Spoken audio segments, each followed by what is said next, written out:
Op. Yan mga diskarte, ako ay magpain na kasi nakahuli na ako ng pangpain. So ito yung ginagamit kong kawil. Ayan. So ganito kalaki yung aking pain. Ayan. Ito yung nakakahuli mga kadiskarte ng tanigi, rumpe. Ayan. Nice! So dito, ayan. Yan ang paglagyan ko lang ng kawil. So ayan. So ayan na. Patay yan mga kadiskarte, kaya sinusubid ko.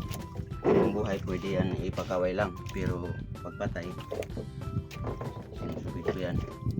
Kailangan natin paandarin yung makina.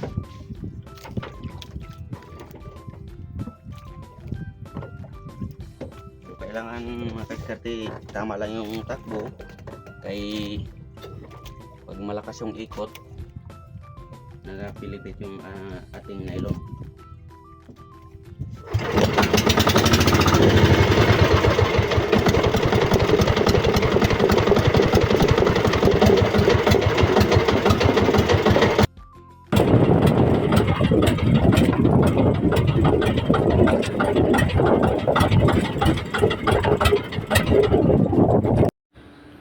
At ayan na nga mga kadiskarte, inabutan ho tayo ng malakas na unos sa paglalaot at hindi naman masama kasi yung aking pagsusupid ay merong kumagat.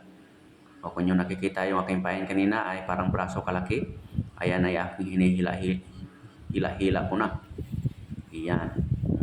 Okay. So sa paglalaot ay hindi naman kailangan ng malaking puhunan, lalo pat kung marunong ka naman magpain ng mga isda na buo, kasi kung ikaw ay bibili ng rapala ay napakamahal. So yan nga pala ang bangka na ginagamit ko, hindi sa akin, ay hinihiram ko lang.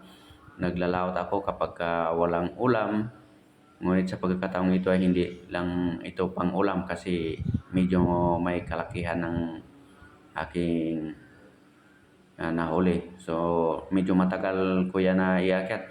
So iyan na nga pala mga kadiskarte sa mga beginner pa lang sa paglalaot, ay huwag nyo talagang sabayan ang lakas ng isda kung medyo may kalakihan ng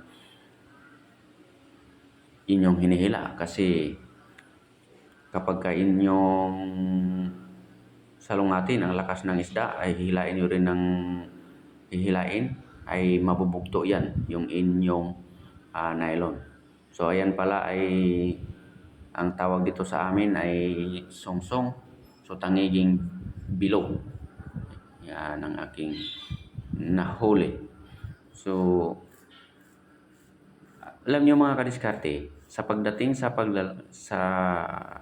pangingisda ay kailangan marami tayong alam. Hindi lang ito ang gusto, kumbaga hindi lang ito yung pwedeng alam natin, kasi kapag may pagkakataon, seasonal kasi ito mga kadiskarte, na mayroong mga pagkakataon na ang malalang isda hindi talaga kakain sa iyong pain. Naghahanap din ng ibang pain, depende kung ano ang inyong gustong ipapain. So ang mahalaga ay marami tayong nalalaman pagdating sa dagat, kasi kapag walang kain sa malalaki, ay dito lang muna tayo sa maliliit. So napakaswerte din naman kapag sa dagat, ay kapag marami tayong alam, ay uuwi tayong hindi buklo. So huwag natin hangarin laging malaki, kasi kapag hinangan natin laging malaki, ay madalas din tayong uuwing buklo. Okay. So, ayan lang mga ka-diskarte. Sana may natutunan kayo sa aking kakawil, ay aking ipinakita kung ano ang aking pain. So, pwede din naman kayo bumili ng rapala kung kayo ay may mga pera naman. May kakayang bumili ng mga rapala na dito sa amin, kasi ang presyohan ng mga malalaking rapala maglampas ng isang dangkal ay umaabot yan ng 700 to 800 pesos. So, kung mayroon kayong kaya na bumili ng mga ganyan, ay wala namang problema. Okay, so medyo natagalan kong iakit yan kasi pumulupot pa yung nylon sa kanyang ilisi bago ko na iakit yung isdang yan. Yan. Medyo mahaba-haba ng kunti. Yan. So, ang kawil ko pala dyan ay akin lamang ginawa. 3 pirasong kawil. So, sinubukan ko kung makakasabit din ba. Ayan, nakikita nyo naman na medyo nakadali din tayo. So, kung hindi pa kayo kung bago pa lang kayo sa aking channel, ay paki-subscribe at pinutin ang notification bell para patuloy kayong updated sa aking mga video na i-upload sa aking Facebook channel. So maraming salamat at God bless you all. Thank you for watching and bye-bye.